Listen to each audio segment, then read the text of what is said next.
Vamos ya con la última ponencia de la sesión. Os presento a Antonio Rojas. Es ingeniero técnico en electricidad e ingeniería electrónica por la Escuela de Ingenieros Técnicos Industriales de Málaga. Más de 35 años de experiencia en varias disciplinas de tecnologías electrónicas. Trabajó en Fujitsu Limited en Málaga, antes Seco-INSA, durante 10 años, siendo responsable de diseño, prototipos y pruebas de fiabilidad en módems, ambientales, EMC y seguridad.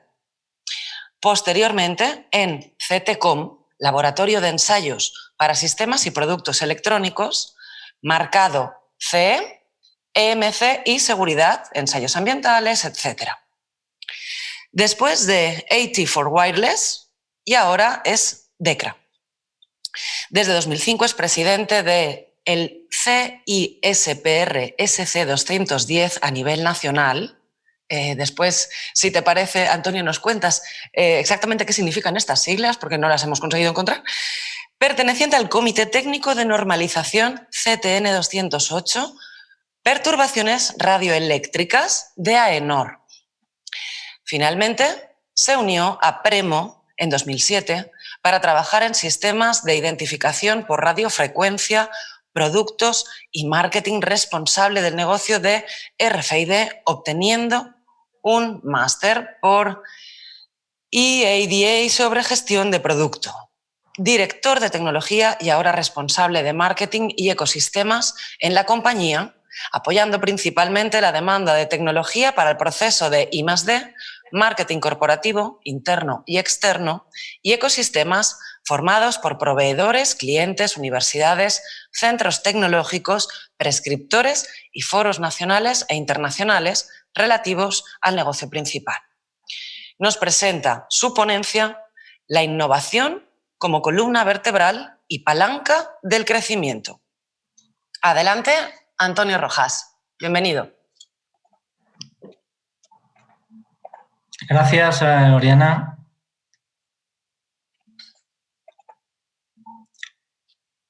No sé si se ve mi presentación, supongo que sí, ¿no? Sí, falta solo que le des a modo pantalla completa. Sí, estoy en ello. Vale, perfecto. Ahora. Muy bien. Bueno, pues efectivamente la presentación va de innovación y ecosistema, sobre todo porque está en el foco de nuestra estrategia. Y bueno, antes de nada quería dar las gracias a Spytech, al Parc Scientific y Technology, que ha sido el que ha organizado, sobre todo a Juan Antonio Bertolín, por habernos invitado a estas magníficas jornadas y estar aquí pues con un panel tan interesante como el que hemos tenido hoy, ¿no? Con Faxa, Correos, Innoget, Inexplora. Bueno, sin más, empiezo la ponencia. Premo haré una breve descripción de lo que es Premo, a qué nos dedicamos, porque supongo que muchos de vosotros no lo conoceréis. Premo es una multinacional española que se creó en Barcelona en el 62, después hablaremos un poquito de la trayectoria. Es una multinacional española y nos dedicamos a diseñar, desarrollar componentes magnéticos, es decir, componentes todo desde el punto de vista del campo del electromagnetismo. Y no solamente desarrollamos y diseñamos estos componentes, sino también los procesos de producción, es decir, de fabricación de dichos componentes. Porque nosotros diseñamos esos componentes para fabricar no algunos miles o decenas de miles, sino millones de componentes a nivel global, ¿no? En todo el mundo, ¿no? Bueno, como digo, esta ponencia que es sobre innovación y ecosistema, diremos que Premo, introduciendo a Premo, algunos de los highlights de Premo es que fabricamos más de 100 millones de piezas al año, estaremos en torno de los 330 y 140 millones de piezas al año. Por supuesto, estamos enfocados en la innovación del campo magnético, en los elementos de los productos que innovamos.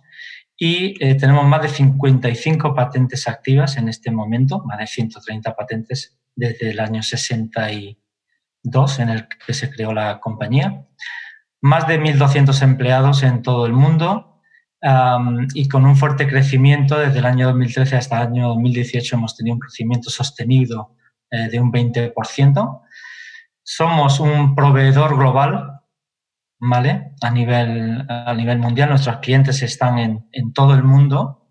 Como veis ahí en las fotografías de esta slide, tenemos 3 fábricas, una en China, otra en Tánger, en Marruecos, y la última que hemos implantado ha sido en Vietnam en 2016. Y el centro que veis ahí es el Centro de Innovación, de I+D Innovación, que está aquí en Málaga, donde tenemos la sede, en el Parque Tecnológico de Andalucía. Algunas cifras, como veis aquí, más de 57 años innovando, más de 1.200 empleados, 43 millones de facturación en 2019, más de 100 millones de piezas, 55 patentes activas, presencia en más de 36 países. Dedicamos más de en torno a un 10% al I+D y un 8% a innovación del presupuesto de la compañía. Algo relevante a destacar es que tenemos más del 52% de mercado global de lo que es un componente electromagnético, un sensor magnético que va en la llave del coche. Por lo tanto, quiere decir esto que si echáis mano de vuestra llave de vuestro coche, en una de cada 2 llaves irá un componente de Premo. Bueno, la visión de la compañía es ser un jugador, digamos, global, clave, en la aplicación del electromagnetismo, de los componentes magnéticos, en las tecnologías habilitadoras de la 4ª revolución industrial. Esto para nosotros es clave, es nuestra visión, y estar en todas estas tecnologías y aplicaciones de la 4ª revolución industrial es fundamental para Premo. Está hablando de IoT, de Machine-to-Machine Communication, de Virtual Reality, Augmented Reality y, por supuesto, del vehículo en general y del vehículo híbrido y el vehículo eléctrico y conectado y autónomo. Nuestra misión es enfocarnos en diseñar y fabricar componentes magnéticos innovadores. Por lo tanto, estamos enfocados completamente en la innovación. Por dar unas cifras de la compañía, el 65% de lo que hacemos es RFID, son sensores magnéticos RFID. Hoy en día estamos en un 30% de componentes magnéticos de potencia, componentes que van a las fuentes de alimentación, a los convertidores de potencia, etcétera, y filtros específicos, un nicho de filtros para Smart Grid, para Power Line Communication, que representa un 5%. La línea de crecimiento más potente que tenemos hoy en día es la del 30%, que ahora es un 30%, pero en los próximos 4 o 5 años seguramente llegará a alcanzar un 60 o otro 65%, como ahora es el de RFID. Y esto se debe a la penetración y a la evolución, digamos, que está teniendo el vehículo eléctrico y el vehículo híbrido en el mercado, ¿de acuerdo? Ahí vamos a tener una presencia muy fuerte en los próximos años. El sector del automóvil hoy en día representa para nosotros entre un 70 y un 75%, pero esto va en aumento. El sector industrial un 15%, Smart Grid un 5%, y lo que aquí denominamos New Tech, nuevas tecnologías, que ahora mismo está en un 5%, y después hablaremos un poco de lo que aquí ya se ha comentado en otras ponencias de fracasos y de éxitos, ¿no? Hablaré un poco de algunas de las patentes que tenemos en estas aplicaciones, digamos, del campo magnético sobre la realidad virtual. Entregas por regiones, pues fundamentalmente China es la más potente ahora mismo, la que está tirando más fuertemente de la demanda, de Estados Unidos y, por supuesto, aquí Alemania, Corea del Sur, Francia y otros. Como decía, tenemos más de 35 oficinas en todo el mundo, 3 fábricas y 5 centros de I+D. Algunas de los milestones más relevantes, bueno, nosotros empezamos en el año 62 en Barcelona. Esto fue una compañía que se fundó en Barcelona, aunque hoy en día la sede está aquí en Málaga, pero mantenemos en Barcelona la dirección general, administración, sourcing y calidad corporativa. Y a destacar aquí tenemos la primera vez que empezamos a internacionalizarnos. No éramos una compañía, bueno, nacional, local, española, y solo vendíamos aquí a nivel nacional. Empezamos la internacionalización allá por el año 2001, cuando nos fuimos a montar la primera planta en China. Seguimos en 2006 con la segunda planta en Marruecos y en 2016 la última planta que hicimos en Vietnam, ¿no? Bueno, es el proceso de internacionalización que se intensificó a partir de 2007-2008, creando también fuertes centros de I+D, no solo aquí en España, sino también en Francia y en cada uno de los países en donde tenemos fabricación, y también en Corea, muy importante, y Estados Unidos en Los Ángeles, ¿no? Bueno, esto es un poco el overview de la compañía, donde estamos en el mundo. Ahí podemos ver que evidentemente estamos en España, en Málaga y en Barcelona. En Francia, en Grenoble, tenemos una fuerte oficina técnica de soporte comercial y I+D, sobre todo en componentes de inductivos de potencia. Recientemente estamos en Nuremberg y en Frankfurt, en Alemania, en el centro de Europa, en el corazón de Europa.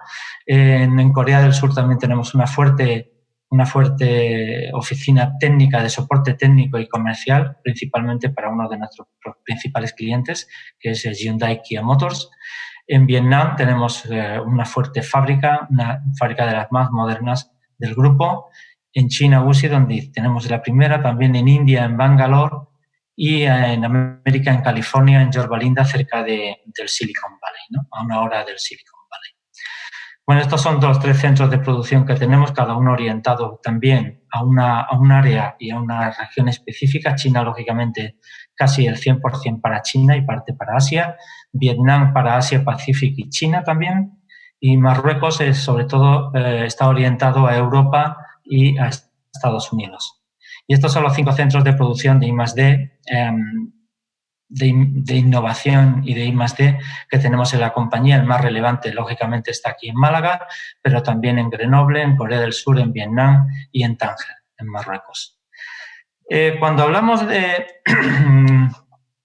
ecosistemas, nosotros, allá por el año 2016, 2017, ya se empezó a hablar del ecosistema. Un poco la evolución que ha tenido en los años 70, se hablaba mucho de producto, estaba todo el mundo centrado en el producto. En los 90 nos centrábamos en el producto y en los servicios. En el año 2000, en la década de los 2000, 2010, estaba el cliente en el centro de todo. Y pues ya a partir de 2010, entre 2010 y 2015 se empezaba a hablar muchísimo del ecosistema. ¿Y qué es el ecosistema? ¿Y por qué nosotros quizá fuimos una de las primeras empresas, seguramente? Porque así nos lo dijeron, que creamos una responsabilidad específica en el board, en la compañía, una dirección específica de ecosistema. Pues precisamente, pues recogiendo el guante de lo que decía también Jordi Grafols, nosotros estamos convencidos de que la innovación por uno mismo, pues hombre, puede llegar hasta donde puede llegar, ¿no? Pero si vamos juntos con otros y en colaboración, llegará muchísimo más lejos, ¿no? Y esto solo se puede hacer en colaboración y en ecosistema. Para nosotros es fundamental colaborar para innovar y innovar colaborando. Por lo tanto, esta transparencia da una idea de lo que nosotros somos realmente como compañía a nivel de ecosistema. Tenemos identificados en torno a 15 clústeres trabajando en ecosistema. Y cuando nosotros hablamos de ecosistema, no estamos solo hablando de universidad que puede apoyar en un momento en un determinado proyecto, sino que estamos hablando sobre todo de partners de otras compañías en las que podemos innovar juntos en un proceso determinado, en un componente, en un diseño determinado. Por supuesto, también con instituciones, institutos tecnológicos, universidades, pero también proveedores, clientes, etcétera, ¿no? Es decir, para nosotros el ecosistema es realmente una forma de enfrentarse, digamos, a los retos, ¿no? Y de plantearnos retos nosotros mismos, ¿no? Y retos que nos pueden plantear nuestros propios clientes y el propio mercado, lógicamente, ¿no? Bueno, tradicionalmente, digamos, la cadena lógica del supply chain, ¿no? que llamamos, ¿no? Que era lineal, ¿no? Es decir, había unos proveedores, unos fabricantes, unos distribuidores y al final llegaba el producto, el servicio al cliente final, ¿no? Era una consecuencia lógica, ¿no? Cambiar este paradigma, digamos, esta forma de trabajar al ecosistema significa complicarse la vida, como es lógico, pero también los réditos son muchísimo mayores, ¿no? Es decir, vamos a trabajar de una forma mucho más compleja, mucho más dinámica, pero que nos va a dar muchísimo más valor. Trabajar en co-creación y en colaboración genera un valor muchísimo mayor que la suma propia de los valores de cada uno de los que trabajan en colaboración, ¿no? Digamos que había un producto, ¿no? de esos valores, ¿no? Más que la suma de esos valores sería un producto, una progresión geométrica, ¿no? Como tal, ¿no?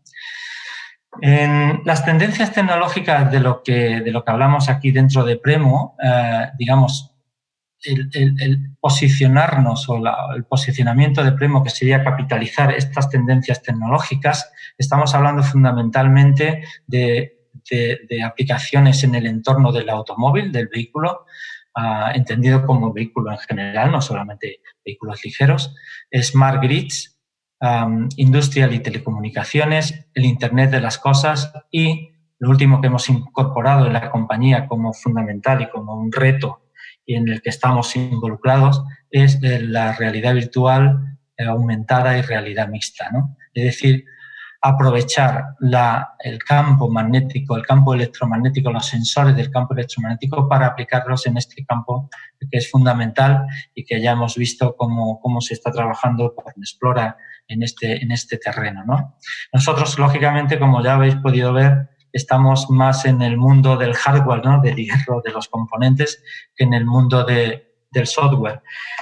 Hablando de proyectos colaborativos, pues tenemos algo más de 5 millones de euros trabajando en diferentes proyectos, como decía antes.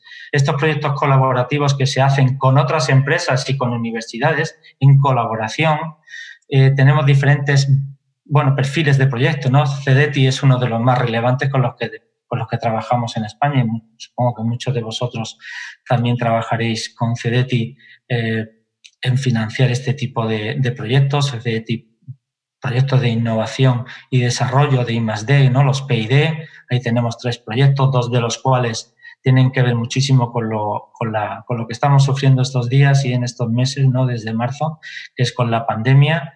Estuvimos en un proyecto COVID-19 de respiradores, ¿no? Muy, muy relevante, en el que pudimos llevarlo a cabo pues en menos de un mes, llevar a cabo un proyecto sobre una válvula de unos respiradores que hacían falta de forma urgente en aquel momento. Estoy hablando de marzo-abril de este año. El EPWS, un proyecto muy interesante para el distanciamiento social utilizando el campo magnético, un proyecto que también hemos elevado ya a patente, estamos pendientes de la concesión de la patente. El Digital Key, que es un proyecto de digitalización del acceso al vehículo. Estamos involucrados en 2 retos, uno de wireless charging para vehículos de carga inalámbrica, donde estamos innovando y hemos innovado en un núcleo específico, irrompible, flexible para las bobinas de carga inalámbrica para el vehículo, comunicación vehículo-vehículo, utilizando también el campo magnético. En todos estos que os estoy comentando, estos proyectos tienen detrás propiedad intelectual, tienen patentes, etcétera, porque son realmente proyectos innovadores, son de I+D innovadores con TRLs, algunos de ellos por encima de 6, ¿vale? Y de 7. Que llegarán a ese TRL, ¿no? CEDETI Eureka, recientemente también estamos trabajando con Corea en un proyecto de Near Field Communication con seguridad, con comunicaciones seguras en el acceso al vehículo. Un interconecta también muy interesante para vehículo autónomo, trabajando en dispositivos ADAS para nivel 3 y nivel 4 de vehículo autónomo. I+D empresarial, recientemente también aquí la Junta de Andalucía, un proyecto muy relevante, muy interesante de Smart Manufacturing, un proyecto piloto para aplicación de la robótica avanzada y de plataformas abiertas de inteligencia artificial, etcétera, aplicadas a fabricación inteligente.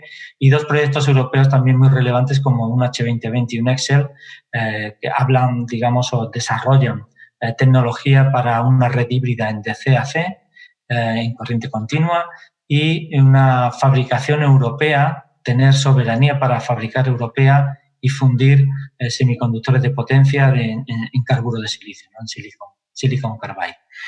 Bueno, la pregunta también que nos hacemos aquí, siempre nos hemos hecho, ¿por qué innovar, no? ¿Por qué tenemos que innovar? Pues la pregunta es muy fácil. Decía Joyce Lowe que no importa quién sea, que hasta los más inteligentes siempre trabajan para alguien más, ¿no? Siempre trabajamos para alguien, evidentemente, para alguien más allá que nosotros mismos, ¿no? ¿Y por qué innovamos y por qué lo hacemos? Pues porque esa innovación genera un incremento de valor.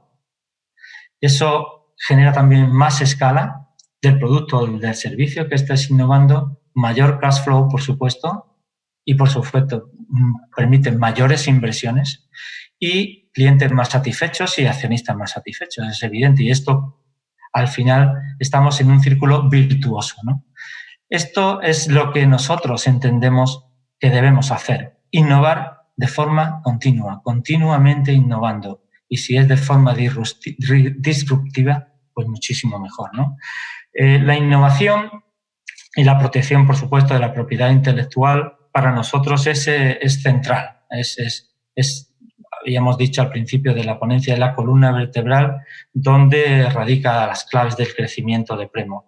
No se entiende el crecimiento de Premo sin la innovación. Por eso de ahí nuestro lema, nuestro leitmotiv es Innovating in Magnetic, ¿no? Innovando en magnéticos. Pero la innovación, para que sea fructífera, tiene que haber un entorno que te permita innovar, que te permite, y no solamente que te permita innovar, sino que te ayude, que te exija también de alguna manera, un entorno que sea fructífero para la innovación. También que haya herramientas digitales y conectividad global. Y esto es fundamental, sobre todo en este último año, ¿no? Donde es evidente que la conectividad es fundamental, no solamente entre los diferentes departamentos, fábricas, de la compañía, sino con el resto del mundo, ¿no? Con el resto de clientes, con el resto de partners, con el resto de universidades, de institutos tecnológicos, etc. Y disponer de herramientas digitales de conectividad, por supuesto, y con esas herramientas digitales y un entorno adecuado, pues si somos capaces y tenemos ganas de innovar, desde luego lo vamos a hacer muchísimo más fácil. Para nosotros, si veis ahí la pizarra, esto es una foto típica de aquí de nuestro centro de I+D y de innovación de Málaga. Es importante, tenemos pizarra de esta por todo el edificio, como es lógico. ¿Para qué? Porque en cualquier momento se nos ocurre una idea y lo más fácil es poder plasmarlo ahí, ¿no? Directamente, ¿no? en la pizarra. Y para nosotros es fundamental, de cara a llevar las innovaciones cuando al final se convierten en propiedad intelectual, ¿no? En patentes, en modelos de utilidad, preguntarnos cómo lo hacen los demás, si es que realmente es algo que ya se esté haciendo, cómo lo vamos a hacer nosotros, cómo lo podemos hacer nosotros para innovar y por qué es novedoso, porque si no es novedoso, realmente, si no hay actividad inventiva, pues será difícil, si no tiene la fortaleza adecuada, que se pueda innovar, ¿no? Como decía, las herramientas que nosotros utilizamos son unas herramientas muy facilitas y herramientas web, ¿no? Como el EasyClit, ¿no? Que es una herramienta que nos permite poder poner en común, digamos, todas las ideas de cualquier empleado de la compañía, esté donde esté en Vietnam, en China, en Tánger, en Alemania, en Estados Unidos, etcétera, poner en común esas ideas y poder debatir esas ideas para poder llegar a la prueba de concepto.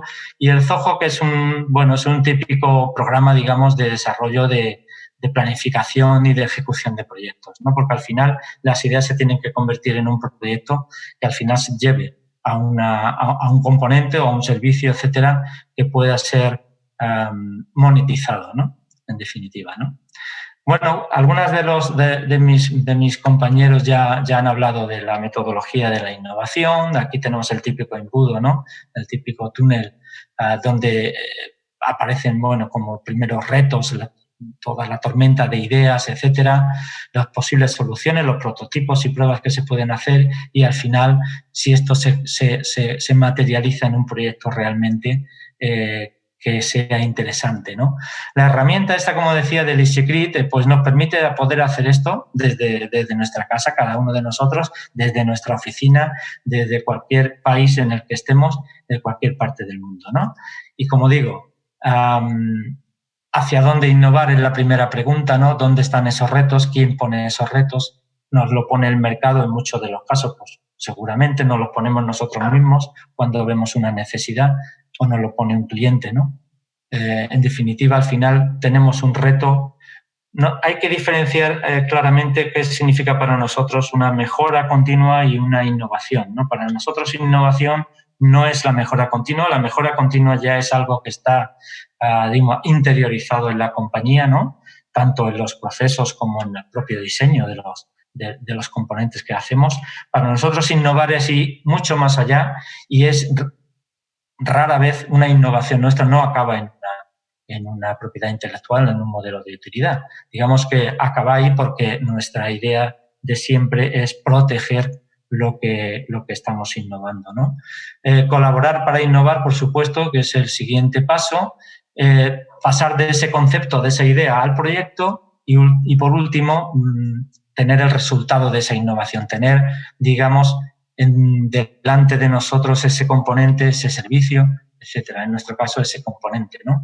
Y esto es un poco por explicar cuál es dentro de nuestra casa, cómo llevamos a cabo esto, ¿no? Pues hay un consejo, hay unos miembros del Consejo de Innovación, que hay gente de todo perfil, digamos, no hay solamente gente de I+D, aquí se puede innovar en muchos departamentos de la compañía, no solamente en el departamento de I+D de la compañía, ¿no? De I+D+I, ¿no? Sino en el resto de los departamentos y sobre todo en procesos, en fábricas, en procesos de producción, etcétera, ¿no? No solamente en el diseño de productos. Por lo tanto, hay un comité y un consejo de innovación que es el que va recibiendo y después se somete a votación, lógicamente, con determinados criterios de selección que tienen que ver con si las ideas o los conceptos que se están planteando son estratégicos o no, si esas ideas se pueden llevar a cabo en el corto, medio o largo plazo, qué grado de innovación tienen esas ideas o de creatividad, qué beneficios o ahorros vamos a tener realmente, si va a ser disruptivo o no, si va a tener unos beneficios a corto, medio o largo plazo interesantes para la compañía y, sobre todo, finalmente, si va a ser fácil la implementación de ese concepto, de esa idea en un proyecto y si vamos a disponer, lógicamente, en función del resto de los criterios, de haber respondido sí o no o en qué medida se responden a esos criterios, los recursos para poder llevar a cabo ese proyecto como consecuencia de ese concepto, ¿no? Básicamente este es el mismo funnel del que comentábamos antes. Al final podemos tener muchas ideas que pueden convertirse en proyectos, pero al final, como casi siempre ocurre estadísticamente, en torno a un 10, un 15% máximo de todas las ideas que se van generando en la compañía acaban siendo realmente proyectos que se llevan a cabo, ¿no? En este caso, por ejemplo, teníamos en este ejemplo concreto 59 ideas que se subieron, se analizaron 19 al final del proceso del funnel, 7 ideas eran más bien de mejoras y había 3 ideas realmente transformadoras, ¿no?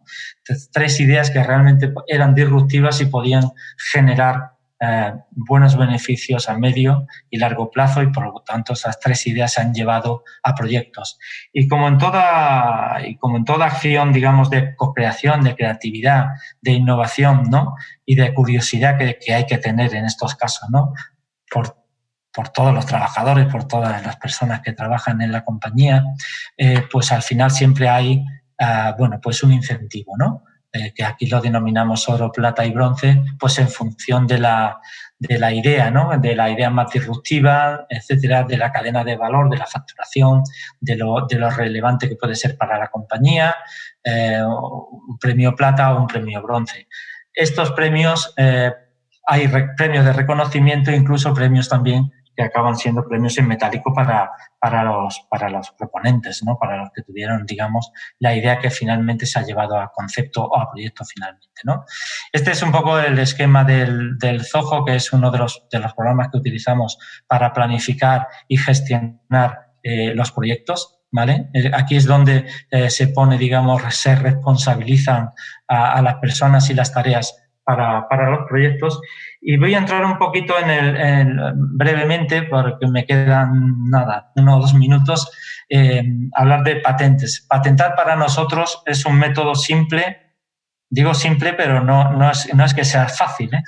Es un método simple, pero es fundamental para la compañía, como decía, era la columna vertebral. Y aquí siempre es bueno contar con una consultora externa específica, especializada en redactar patentes, porque tú puedes tener una muy buena idea y después no tener las habilidades de poder redactar una patente, de poder redactar las fortalezas de la patente y las reivindicaciones, ¿no?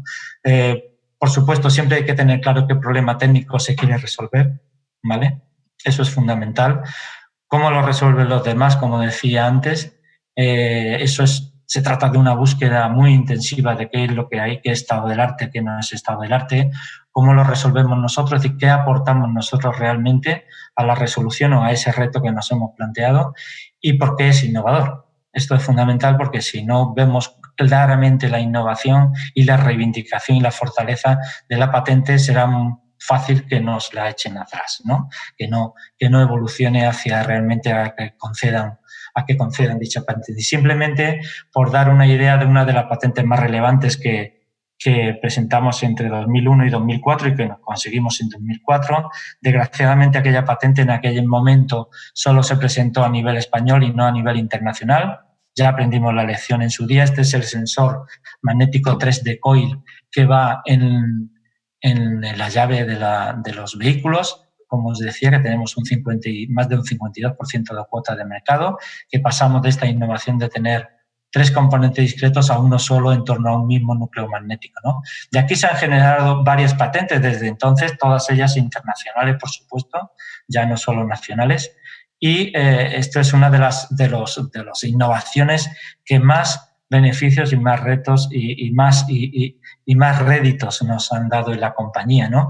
De hecho, en la actualidad tenemos hasta 11 líneas de fabricación dedicadas a este componente, ¿no? En total fabricamos más de 22 millones de piezas al año de esta 3D coil, pero también tenemos otras muchas patentes, no quiero aquí ahondar en ellas, pero muy relevantes que van a ser muy importantes en un futuro muy, muy cercano, muy próximo, a corto y medio plazo, como son componentes innovadores, que aquí le llamamos tecnología disruptora 3D Power, más Coolmax, que es la combinación de una resina térmicamente conductora y una tecnología que aumenta la densidad de potencia utilizando componentes, combinando varios componentes en uno y, por lo tanto, en un mismo volumen y en un mismo peso, incrementar en más de un 50% la potencia del dispositivo, ¿no? Por lo que es lo mismo, de alguna manera estamos hablando también de autonomía, ¿no? En el vehículo eléctrico. Muy importante resaltar aquí, por último, que nosotros todo lo que estamos patentando y al final, después de todo este, digamos, recorrido de patentes desde el año 62, aquí en este libro hemos publicado un libro de patentes que hemos compartido con clientes nuestros, con nuestros partners, con las universidades con las que trabajamos, los institutos tecnológicos, etcétera, porque creemos que es muy importante poder tener esta recopilación, digamos, de patentes de la compañía, ¿no? En un único libro. Y finalmente, como resumen, me quedan 3 segundos, hablamos de innovación. Hablamos de innovación y ecosistema en el foco de la estrategia. Para nosotros, crear esa responsabilidad directa en ecosistema desde la dirección, creemos que ha sido un acierto total, porque esto nos ha permitido, digamos, estar en ese motor de crecimiento. Y esto se basa en el talento, como es lógico, la propiedad intelectual, la columna vertebral de la estrategia de la compañía, pero esto lo hacen las personas curiosas, las personas con ganas de aprender y con ganas de adquirir ese conocimiento, ¿no? Ser jugador clave, como decía, en todas estas tecnologías de la cuarta revolución industrial, introducir ese valor multiplicador del valor total del ecosistema, esa sinergia con progresión geométrica o casi exponencial, ¿no? En lugar de aritmética. Y, por supuesto, también recojo el guante de algunos de nuestros ponentes donde hablaba de la perseverancia o de la determinación, etcétera. Nosotros somos muy determinativos, y hacemos mucho hincapié, no por no ser flexibles, que lo somos mucho, sino por tener claro los objetivos y no renunciar nunca, ¿no?, a esos retos, ¿no?, que se nos plantea o que nos plantea la demanda, el mercado o nuestros clientes, ¿no?, y nosotros mismos. Bueno, ser flexible, adaptable, transparente y confiable es fundamental y, por tanto, fair play para win-win, para ganar-ganar. Por lo tanto, para nosotros el lema, por supuesto, en esto de la innovación y ecosistema es perseguir el valor y no el estatus. Muchas gracias.